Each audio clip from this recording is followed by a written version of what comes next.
আচ্ছা বলুন তো, আমরা আমাদের সমাজের বিখ্যাত ব্যক্তিদেরকে কেন মনে রাখি?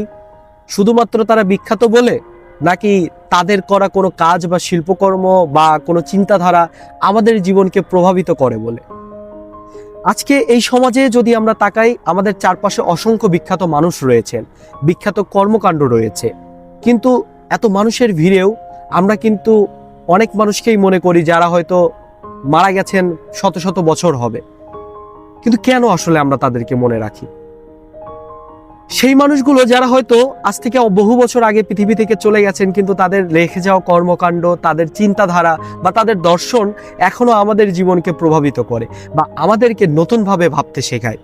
কিন্তু বর্তমান সময়ে যারা বিখ্যাত বা যাদেরকে আমরা বিখ্যাত মনে করি, তারা হয়তো প্রতিনিয়ত ক্রমবর্ধমান পরিবর্তনের সাথে নিজেদেরকে পরিবর্তন করছেন, অথবা সেই মানুষগুলো প্রতিনিয়ত পরিবর্তন হচ্ছে, যে কারণে আমরা তাদেরকে নিয়ে দীর্ঘমেয়াদী কোনো ইম্প্যাক্ট আমাদের লাইফে দেখি না।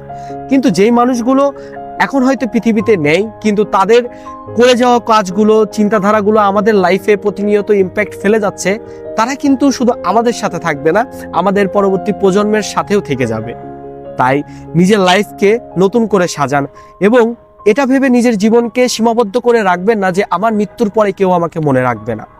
অবশ্যই মনে রাখবে। তার আগে ভেবে দেখুন আপনি কি করেছেন যার কারণে মানুষ আপনাকে মনে রাখবে।